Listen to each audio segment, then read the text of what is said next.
Hey y'all, you're listening to Diagnosing Sitcoms and Movies, the DSM podcast. We help make mental health more comfortable by using Black movies and shows we know and love and culture to remove stigma. So join our convo with your host, Courtney Copeland, licensed mental health counselor, and Dr. B, licensed professional counselor.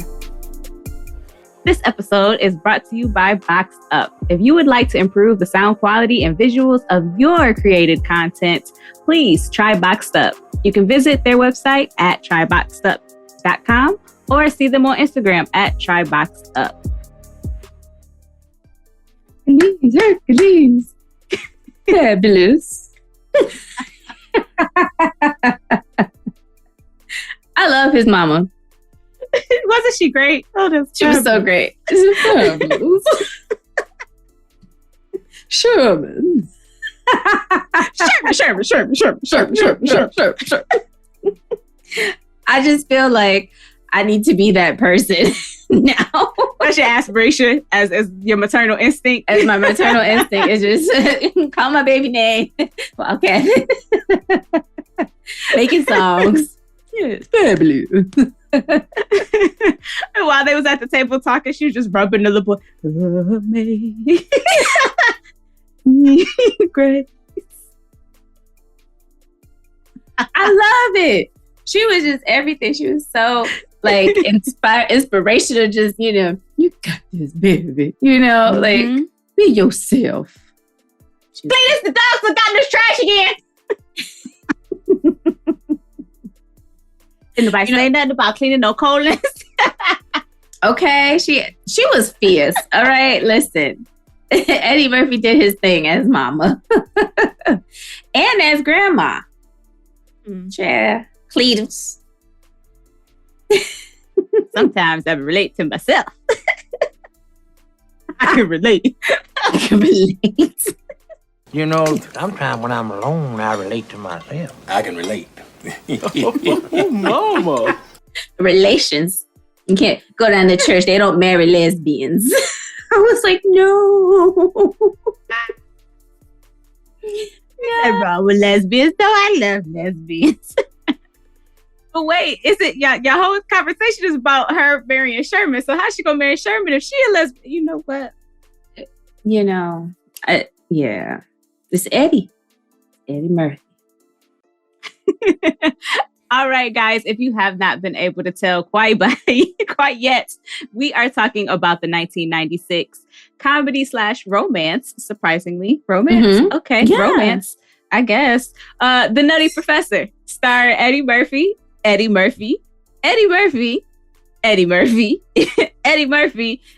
some other people. Dave Chappelle was there, Jada Pinkett. They was there, those people. Yeah. The extras. Eddie Murphy. The extras were there. Miss Purdy. Eddie Murphy just got awarded at the Golden Globes the Cecil B. DeMille Award for outstanding contributions to the world of entertainment, and I feel like it is so very well deserved. This is like the 1 millionth film that we have even done on our show of Eddie Murphy's. He has done so much, and I just when he was up on that stage talking about keep Will Smith wife name out your motherfucking mouth. Did it make you think of this movie? Because it made me think of this movie when the comedian was talking shit about them. Right. You know what? While I was watching it, that's when I was like, oh, okay. I see. And it was like, yeah, he probably would have got slapped. We were like, yeah, that's when a comedian deserved to get slapped for talking about who's sucking whose titties over here. Like that, you're gone too far. You went too far. Reggie, you take the comedy. You went too far with the comedy. Take them shit locks off your head. Girl, when I tell you, I was like, Dave Chappelle, I'm glad you got a lot better looking as you aged. But he also had them fake teeth in his mouth. That made it was so it much worse. Okay, yes, those were fake. Why? Oh, thank God. Sheesh. I was like, damn, Dave Chappelle was that ugly. It was for the joke. I don't know if it looked like your mama had an affair with Mr. Ed. That didn't even work with me doing it to you, Reggie. Yes, it would if I was saying, look at Reggie's gums and teeth. Look like his mother had an affair with Mr. Ed. Big fast, because then he's like, I was like, ew. Why? Since when was his lips that big? He was holding them teeth into place. Right. It's time for Reggie to karate-size your ass.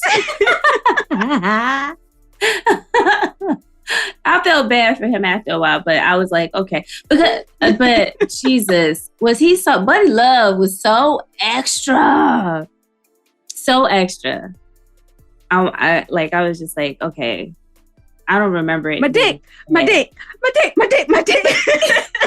Just everything was extra. Everything was over the top. What did he say about because Chubby Butt Chucky Butt is horny. Chucky Butt is horny. Buddy Love, oh my God. But you know, I was looking at this and they were saying that this was basically like a remake of the film in 1963, and basically like the what is it, Jekyll and Hyde? Am I saying that right?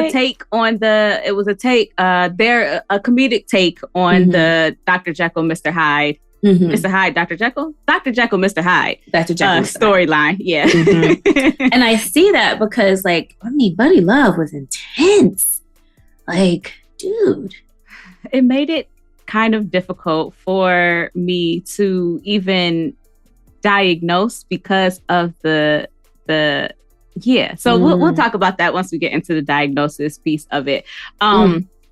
Another quote that just stuck out for me that I just wanted to quickly touch upon: women be shopping. Women be shopping. I felt some type of way. I was like, I don't shop that much. Stop. Just stop. You can't stop a woman from shopping. I do enjoy grocery shopping. But he started each of his act that way. I was like, oh, he's doing the same act from the last night. Right. Oh, raggedy. Is that bad though? Like, who's going to the same club every night? Buddy Love. Okay, and my problem was, because damn it, we're going to get into it. Now, Jada has been giving us hints that she has inappropriate attractions to young men for a very long time. Because Jada, you were a grad student.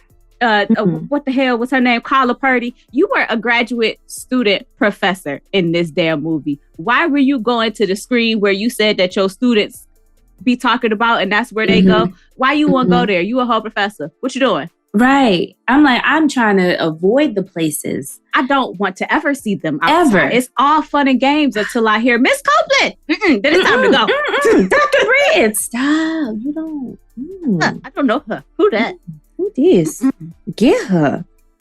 I've never had that happen. Wait. I have. Damn, son. Damn, son. All fun and games until you hear Miss Copeland. And then it was, I'll tell you the details about it later.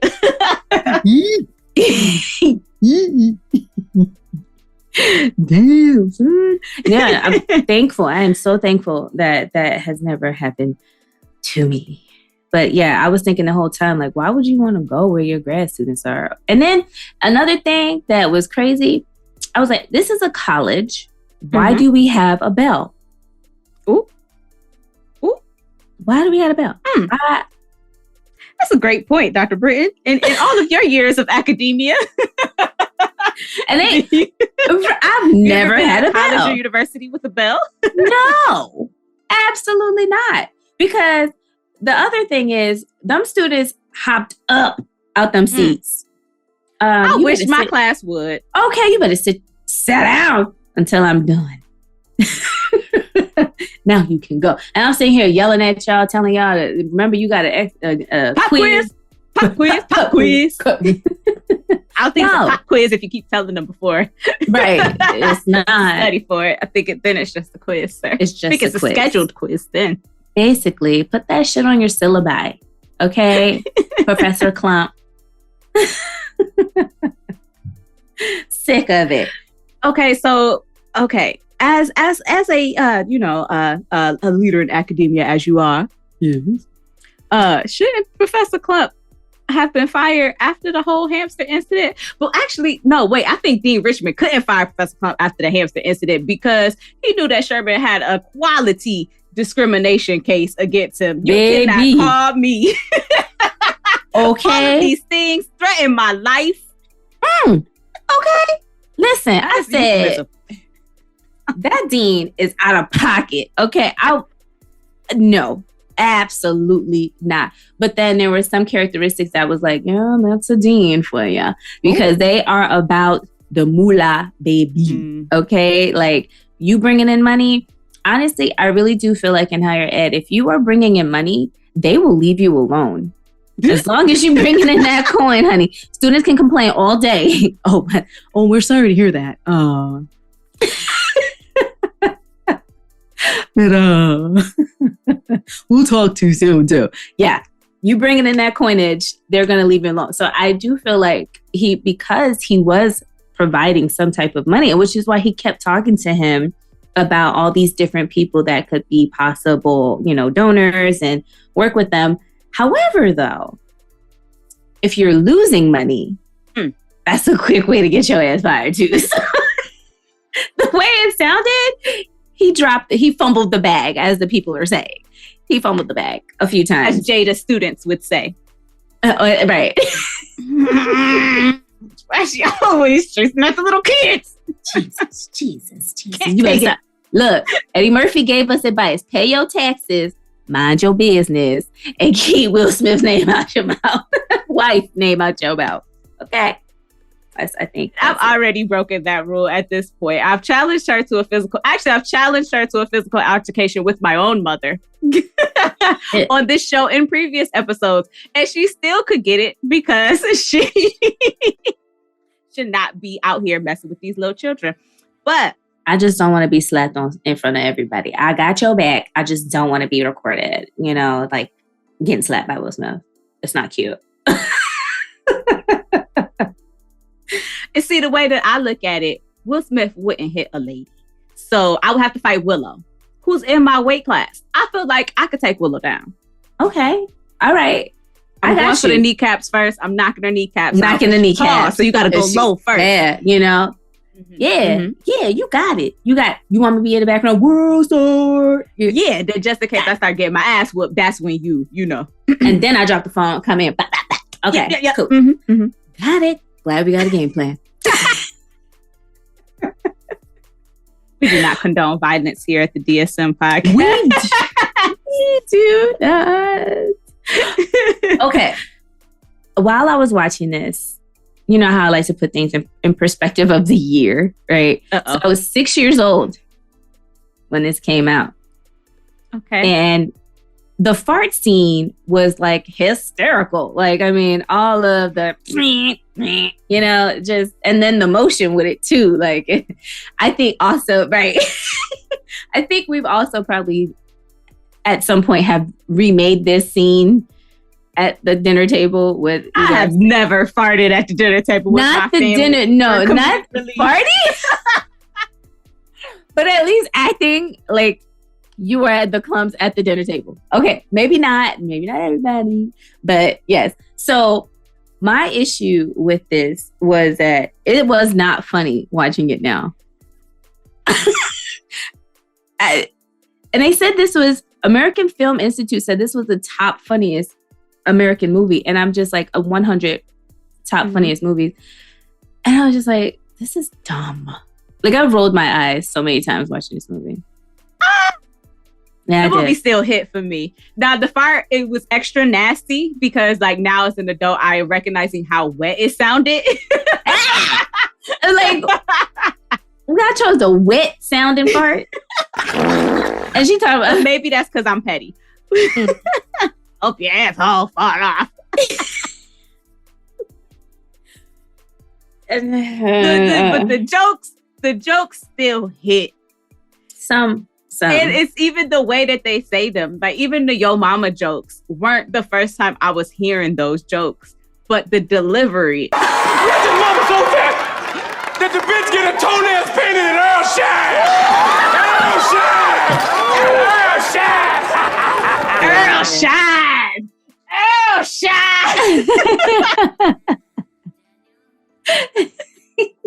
What made it so funny? Yes. Yeah. You're having a hard time. I'm having a hard time. You know why? Because then in my mind, I was like, this is pure fat shaming. I know, right? Or but I feel like that is the point of it. Can be social commentary. It can be look at how society continuously puts these undue, unjust pressures upon people and how they can be. Ooh, my whole brain just went blank. And how they can. How that was a wet fart. You had a brain fart. A wet brain fart.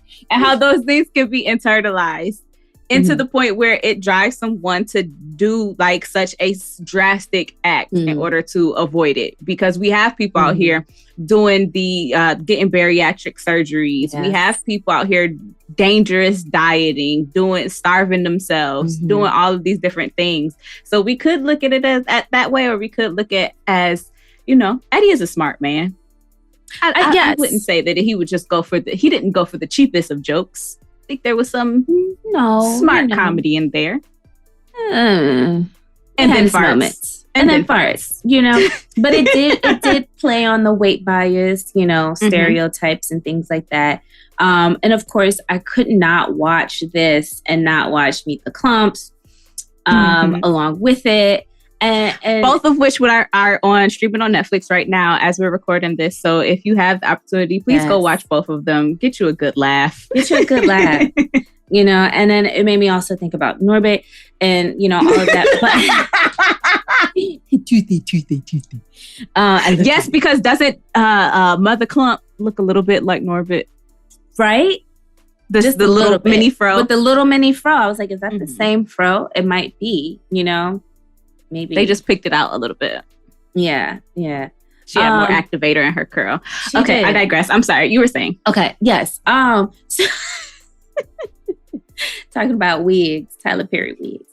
Okay, so another thing. So I couldn't help but figure out, okay, this is 1996. What were the obesity rates at the time? Because obesity has actually gone up 170% according to the American Health Ranking. And at that time... You better have these numbers, girl. You know what I'm saying? At you, researcher. I'm like, was this really appropriate at the time? Like, was it so that it was such a small group that it was like, it's not a big deal? But I know based off of like just kind of growing up, like, obesity has become, like, the older I'm getting, the more it's becoming more prevalent for a lot of people. But the duration of our entire lifetimes, America has still been one of the fattest countries in the entire world. So I think per capita, it's been a problem for us for a long time. The further that we industrialize our food systems and things become more and more processed, like there's even the way that we eat, how we eat, the chemicals that are allowed to be put into our food and that our body digests and metabolizes in certain ways, other countries would never. Our government's trying to kill us. I mean, but seriously though, because according to NPR, like, what is it called? Yes, sources. Fructose. I love this. Okay, let me step my shit up. Let me Google some stats. Sit up straight. Go ahead, girl. Yes. NPR. What NPR? And what? NPR, what year? They were talking about high fructose corn syrup, right? And how it was cheaper than sugar. And the person who created the corn syrup basically knew President Roosevelt in order for him to like sign it into law that would make sugar so expensive that companies would then use this fake sugar, which was in everything and still kind of is in a lot of the foods that we're eating. And that is why we consume and crave sugar the way we crave it as Americans. It's the number one addiction in our country. It's sugar. Oh my God. Yes. Sugar is in everything. Everything that we eat, sugar is in it.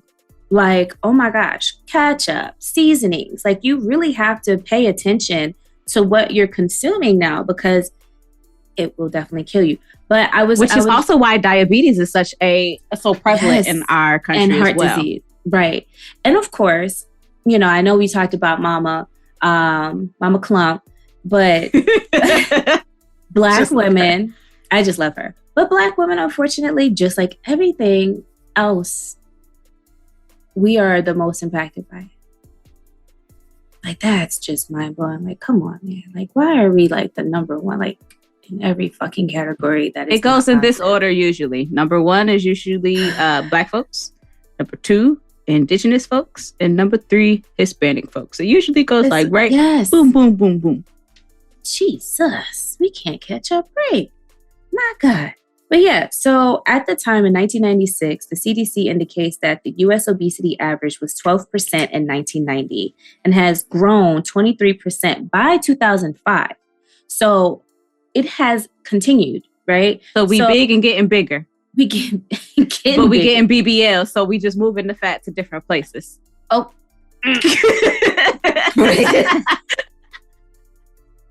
So we proportionate. We're still big. We just proportionate. We cow. But and then that. But you gotta have a certain amount of body fat in order to get the surgery. Now you can't go in if you don't have that to pull from.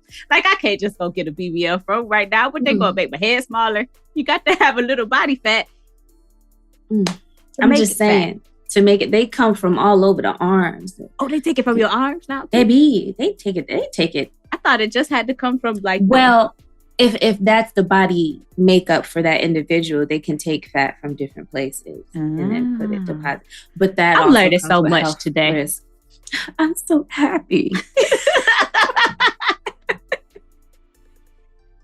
I'm doing my job. Hey guys, we are here to entertain and educate. The more you know. But even BBLs, like, as much as we see them, there's still health risks associated with that, right? And the problem is that it's not just getting it done; it's maintaining it that a lot of people are also struggling with. It was hard for me to watch it because I realized that obesity is such a prevalent issue in our community and within our society, and I was like, which would make the film relatable, though. So then when Sherman is in the room watching Eddie Murphy dressed up as Richard Simmons, which is fucking hilarious. My God, I love it. I'm a party. You can vogue. Anywho, okay, so when he's watching him and he's crying and he's, just indulging in all of the snacks to make himself feel better because he is struggling. It makes it relatable. Like, we feel for him. We know people who are struggling with looking at their weight and not feeling good enough and all of those different things. And so I think sometimes our comedy, it gets that, we poke at stereotypes. But I think our comedians are very, especially our popular comedians, like how we've talked about the Wayans brothers before and now, and especially Eddie Murphy, where yes, we might be laughing at those stereotypes because sometimes shit be funny, but also giving a human side to it and looking at the deeper part of it so that we're connecting with these characters and we actually care, which I think is why their movies do so well, because they give that human aspect as opposed to just. And I feel like they're smart with the contrast, like even the casting, like having somebody as Jada Pinkett is itty bitty, teeny woman. Yes. And so having her in contrast to Sherman and just seeing how the optics of that look and just how people are having to navigate through the world with and recognizing that we do come in different shapes, sizes, and all of those things. And that is the one thing that I really appreciated about Sherman was he was extremely intelligent, extremely successful in his career and doing the research that he wanted to do that was fulfilling to him while still navigating this world that was telling him that he wasn't ideal. Right. And then so the other thing, again, is like coming into today, would this film have been as successul if it were coming out today? I'm thinking... We wouldn't have been able to get none of these your mama jokes. We wouldn't have been able to get them shits off. Man, I was like, this would never be okay in this day and age. I mean, it would have been canceled. Everybody would have been canceled. Every last version of Eddie Murphy would have been canceled. Donezo. Okay. Because I also feel like maybe I am kind of like channeling my inner sensitive millennial self. Oh my God, like this is so inappropriate. It's body shaming. Okay, yeah, all right, yeah, I get it. I'm also giving that perspective too to people who may, watch it now, and it's just like, damn, it kind of is fucked up a little bit, but it's funny. But realizing like that wouldn't fly. But to your point too, like I don't think that people realize how much mental health can also be tied to, weight. And, excessive weight does make someone at 55% more at risk than someone who is not struggling with obesity. And so, and some of that mental health is definitely the depression, anxiety, and bipolar disorder. I didn't even think that bipolar disorder would be associated with that. But now that I'm talking about it out loud, the manic episode and eating and binging like he did could possibly contribute to that. Yeah. Perfect segue into diagnosis. I think that is one of the things that I heavily considered was bipolar 1 disorder, with Sherman representing the depression and Buddy Love being the manic episode. And then I was like, oh, well, is it full-on dissociative identity disorder? Because like Rat Boy, calling him that, Jason said, like your full hamster boy, not rat boy, hamster boy. Your full metabolic makeup was different. And we know that with dissociative identity disorder that they are different. Your brain is even firing and neurons are triggering and receptors are being picked up differently when you are in different personality states, which is something that has been researched as far as the neuroscience behind dissociative identity disorder. But I did not go with either of those because both of them specified the symptoms are not attributable to the physiological effects of a substance. And Sherman had to drink the serum in order to turn in between the two. What were your considerations for diagnosis before I tell you what I ended up on? I was going back and forth with unspecified eating disorder and obsessive compulsive disorder. Ooh, how did you get obsessive compulsive disorder?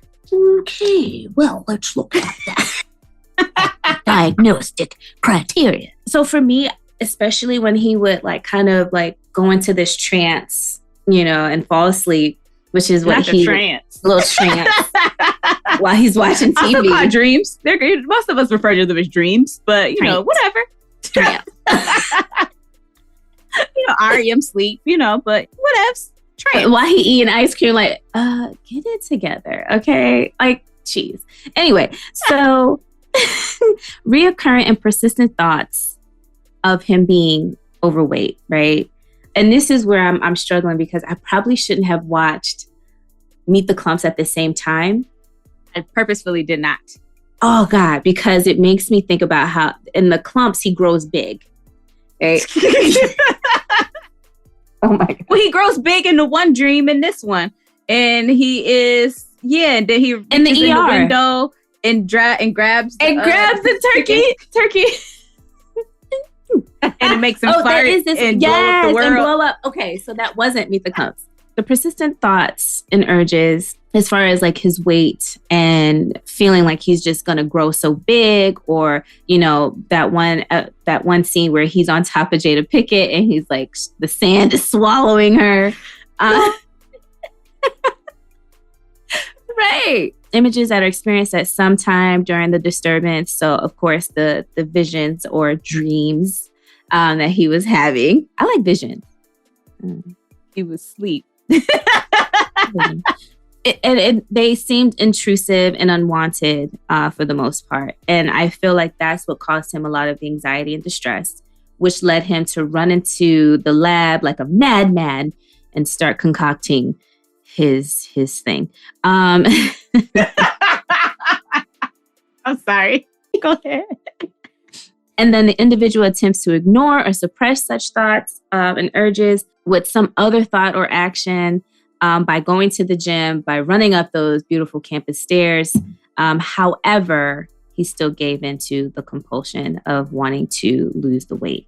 So that's kind of what I was looking at from that perspective. That campus had to be an ADA nightmare. Wasn't no ramps. Jesus. Just stairs everywhere. But wouldn't you consider obesity like a disorder, like a disability? A disability. I think you would have to be over a certain threshold. And he was. Like he was. I don't think. According to it wasn't impacting his mobility though, like to the point where he could not. He needed assistive technology or assistive devices in order to be able to. He wasn't to the place where he needed a walker or different things like that. But he couldn't even drive in a certain type of car. That's besides the. Yeah, that's true. And they described him as morbidly obese. And so why wasn't the campus having ramps? Exactly. Neither here nor there. Anywho.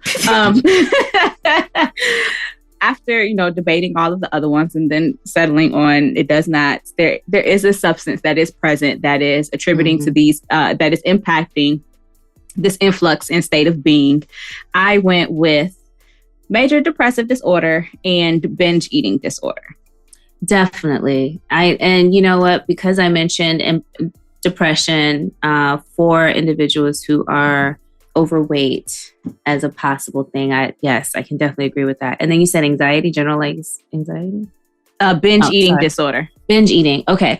But and that is across the board. That is for him and Buddy Love, because both were binging. Yes. And yes, it was present across the board. Yeah. And I felt like sometimes, especially for people who are outwardly expressive, as Buddy Love was, I think that he also, with further assessment, of course, even in that personality state, we could have assessed his levels of depression as well, with him viewing himself as not being real, having to do so much to compensate in order to be able to exist. Like one overcompensating for the fact that he exists from Sherman Klump, and that in with how you said with looking at the Klumps and when they were completely separate and how they navigated through that, and him still feeling the need to overcompensate and almost coming from a place of lack.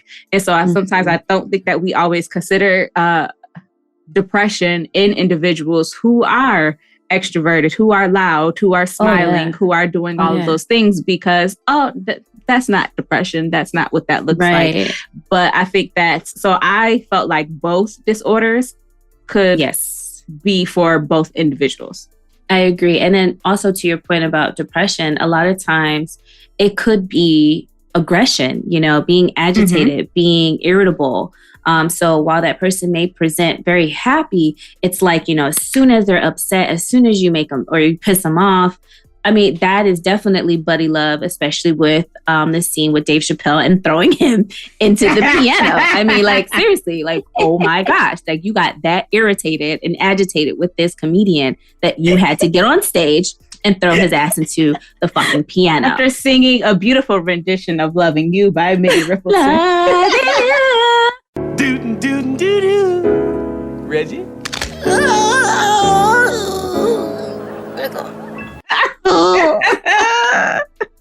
The fact that the audience clapped was sickening. Okay, y'all are the problem. First of all, and then where was security? What in the entire fuck? Like you let this random man interrupt the entire set and get his little ass on stage? No, okay, that would never happen. He would have got kicked out. I guess it will happen, because Will Smith walked his happy ass up there and slapped the shit out of Chris Rock. As we stated at the beginning of the episode. Security! I didn't know we had to have security for celebrities to keep themselves safe from each other. Sheesh. But and with the point that you're making too, we can also look at Buddy engaging in sexual relationships with multiple people, all of those things, trying to feel himself, trying to compensate, trying to throw big parties, have people around, trying to get that happy feeling that it seems like he's desperately chasing, because he doesn't have it within himself, because there isn't a level of self-acceptance there yet, because it is the illusion that being skinny is enough to satisfy, and it ain't.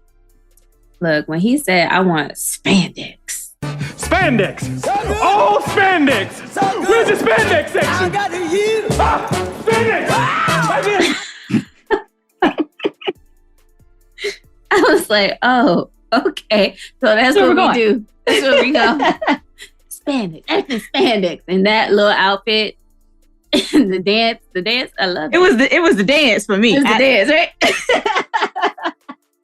And then going to the gym and just being such a creep. Oh my God. Like, get out. No, I don't have titties. Your titties are very nice though. What's your name? I'm like, okay, I'm done. I'm out of here. This pervert. I also thought it was really interesting. I don't know if you paid attention to it. I'm sure you did. When Sherman's with his family, he's like, literally pouring the salt into the pinch of his fingers and then putting it on his food. Like, You're supposed to eat that chicken, not dissect it. Right. Yeah. Taking the skin off, but then at the same time going home and like having a buffet of whatever he wants to eat, although he's having these healthier TV dinners and the slim fast, if you will. Which is why I went with binge eating disorder. The criteria for that is recurrent episodes of binge eating. An episode of binge eating is characterized by both of the following: eating in a discrete period of time, an amount of food that is definitely larger than what most people would eat in a similar period of time under similar circumstances, a sense of lack of control over eating during the episode, where there's a feeling that one cannot stop eating or control how much they're eating. The binge eating episodes are associated with three or more of the following, including eating much more rapidly than usual, eating till feeling uncomfortably full, eating large amounts of food when not feeling physically hungry, eating alone because of feeling embarrassed by how much one is eating, which will go with what you were just sharing, and feeling disgusted with oneself, depressed, or very guilty afterwards, which the Eddie Murphy version of Russell Simmons was like, we get into this cycle. Oh my gosh.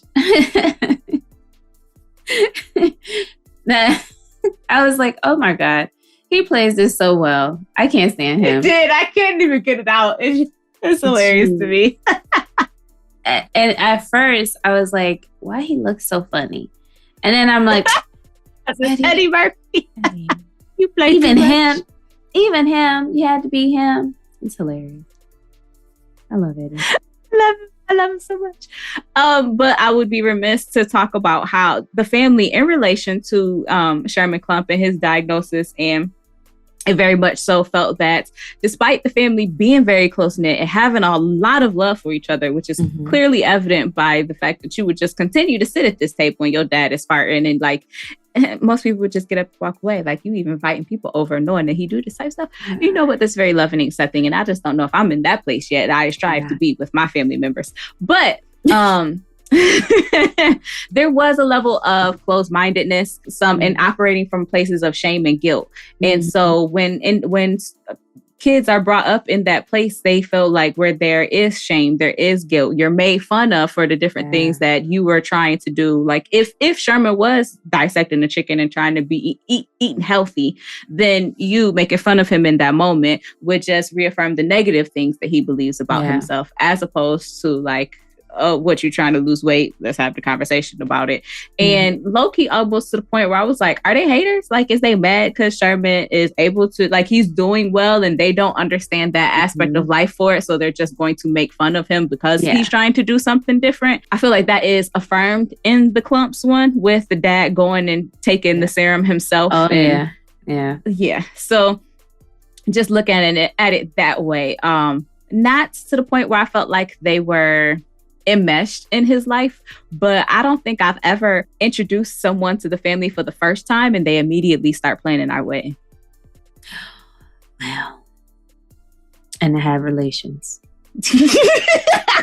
I don't know why everybody wanted Sherman to get laid, including Buddy Love. Sherman never had relations. He never had relations. Said you're gonna embarrass my boy. But to the family's point, like, Sherman, you've never brought a girl home. The least you could do is let us talk to her. Like, I feel like that's a valid statement. It's just the things that y'all are saying are grossly inappropriate. Your brother should not be telling me that I have baby popping hips. Okay. Like, damn, I thought about mine. I was like, shit, is this where I got that shit from? I got baby making hips. Okay? Childbearing hips. Pop right out. Oh, that's wonderful. I can't wait for Sherman to bring me home some grandbabies. Yeah, I know you gonna enjoy making them babies. Got them childbearing hips. Baby popped right out. But I mean, they really had an interesting family dynamic, and I think that was kind of like what they were trying to, like the point they were trying to prove, basically. Mm-hmm. Like the Sunday dinners, you know, large spread all the time. I mean, geez. She said, "Do you think we should call ahead to see if there's enough food?" I don't think that's gonna be a problem. Okay, and they just passing it along. Was it this one? The gravy he poured on it. I was like, Jesus. Like, so you like good. A little mashed potato in your gravy. Right. It looked good, though. I can't even lie. I was like, yeah, this look good. But I think they were supportive of him. You know, they showed up for his ceremony and everything. Another thing that stood out to me is that she said that he's not a party person. When, you know, Miss Purdy came and was like, yeah, he had a whole party, blah, blah, blah. She was like, we tried to throw a birthday party for him when he was 18 and that didn't go so well. You know, He didn't even come. So I thought, you know, just this description of this person, I'm like, sheesh. His family has been trying to get him to be like more like them, and he just never fit in that way with his family. And I feel like that is Black folks, let your children be weird. Some Black kids is just gonna be weird. They just gonna be different than the family, and that's okay. I've had a number of clients where if you just let your child be the awkward Black kid in their class, they would not have this level of severe anxiety that they have now. But you trying to force them into this image of what you feel like they should be, I want us to stop doing that to our kids.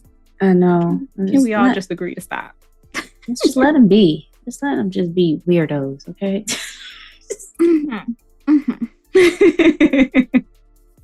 And even if it's just not just weird, just let them be them. Let them have their own personality, that sense of autonomy. It's important in development. Kids have to learn that.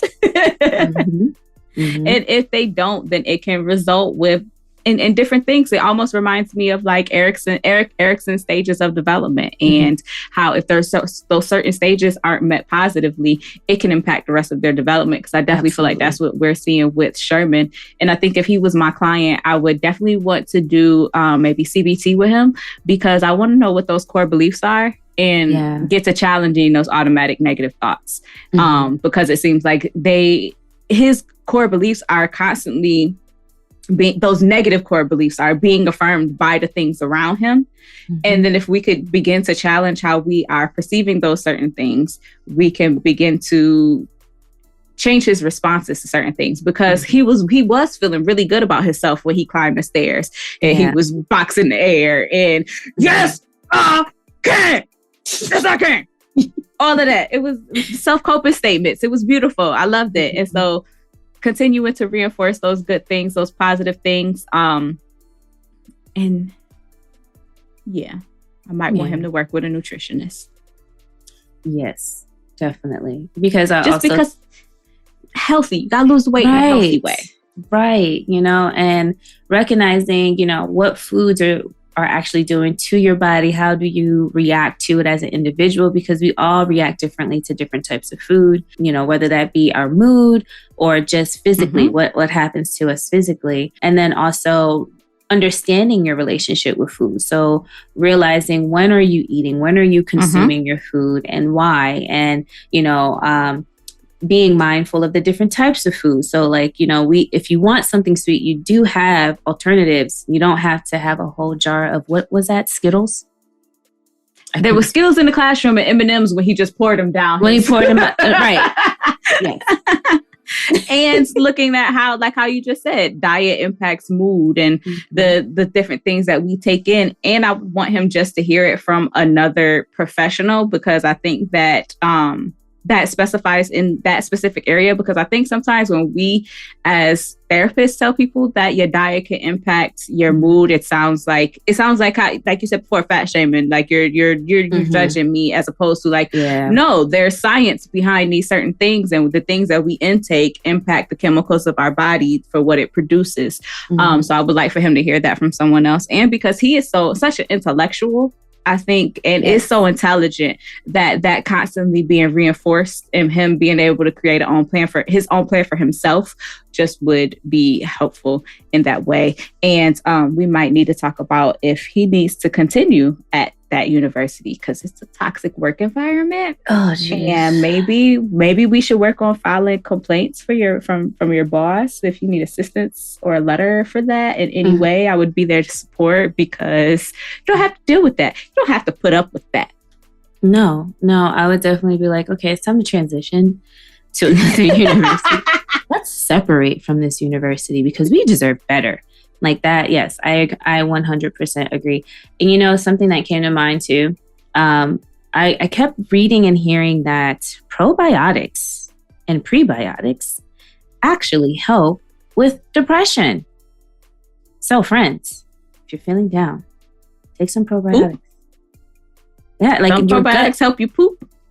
Not only that, it regulates your gut health, right? So your gut health is so connected to a lot of our body's functioning that sometimes whenever that is all jacked up, we end up getting jacked up. So being able to regulate that. Yeah, right? So being able to regulate that with probiotics has actually been scientifically proven to help with regulating mental health and depression. So some doctors are actually doing away sometimes with depression, antidepressants, and having their clients do probiotics and prebiotics. And also, there's also research saying that the placebo, that it's not as effective as we like to believe, and that it's the placebo that's helping people, kind of overcome some of their depressive symptoms. So the DSM podcast did not tell you to stop taking your antidepressants. Oh no, Activia. No. We just said consider other things as a holistic approach. That's not what I'm saying. Please consult your doctor. I am not a medical doctor. No. I don't need a lawsuit. No. In addition to yes, especially if you eating as much as Sherman Klump's family was, but some families do show it. I took the big spread at the table to also be representative of that's how much love that the mom had for the family. Some families show their love through food, and so that was her way of showing her love for her family. Was providing them by those meals. And so there is a way to show that love and also do it in a healthier way, as there is a way to watch what you eat and still engage with your family and interact in a way that feels fulfilling to you.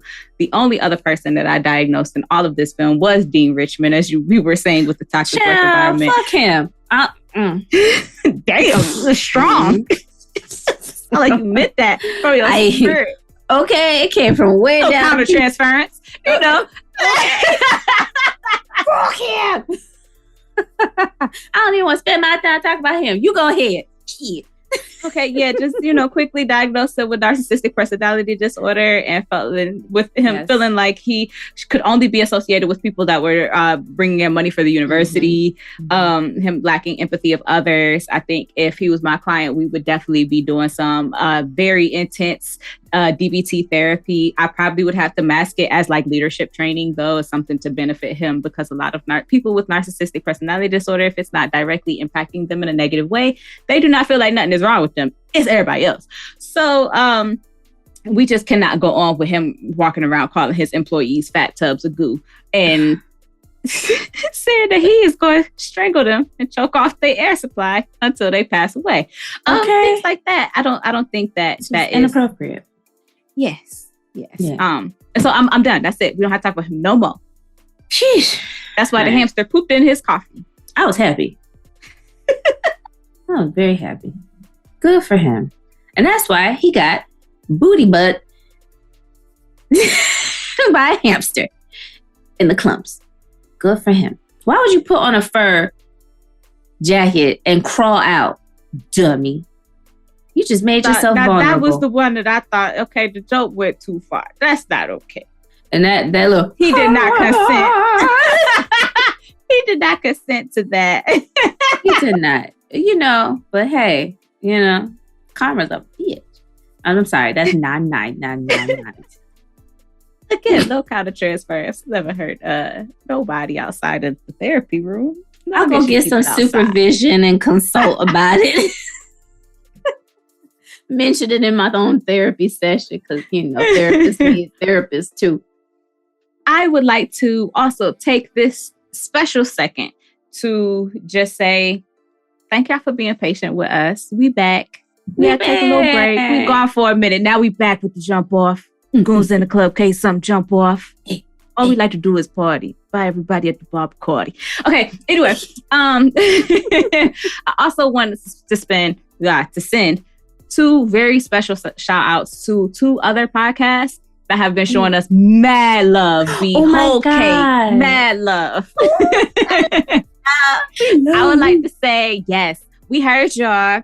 And we see it on our social media, and we love y'all for loving us. And we just want to give it right back to y'all and send our listeners and let them know about y'all. So I want to say thank you to the Fish Jelly podcast and the Everything 90s podcast for just showing us so much love and like listening to us and talking about us in like good ways. Because they could be like, we heard the show and it was trash. But that's not what they said. So shout out to y'all. Appreciate the love that y'all sent our way. We want to send that right back to y'all for two great, amazing podcasts. If you're interested, please check those out. Yes. And also give a big shout out to my co-host, y'all, because while we was on break, my life was just over here, doing regular shit. But part of the break was Dr. Rosie B starting her own private practice. So we not going to gloss over that like it's a little thing. It's a whole business owner. It's an entrepreneur. It's, it's giving luxury. It's giving Black excellence. It's giving all of the things. And so just sending a big shout out. So you will be hearing advertisements for her practice in future episodes, if you are interested, once she is, feeling like opening up services to y'all. Yes. She'll send y'all the links and whatnot. It's coming. But did you have anything else that you wanted to add, friend? Fran, I think you did an amazing job. It's always a pleasure working with you. I think you shouting out the other podcasts representing or shouting us out and giving us mad love is awesome. Thank you so much, you guys. We appreciate it. And that's all. That's all, folks. Boom. So if you would like to support the show to help us get more content out to you all, you can visit our website and follow the Support the Show link to become a Patreon member or donate on our Cash App. Now, we're happy to get the kind of money that jingles, but we'd rather the kind that folds. As always, be sure to follow us on Instagram at the DSM Podcast, and you can subscribe to our show wherever you get podcasts. We have merch available on the website as well.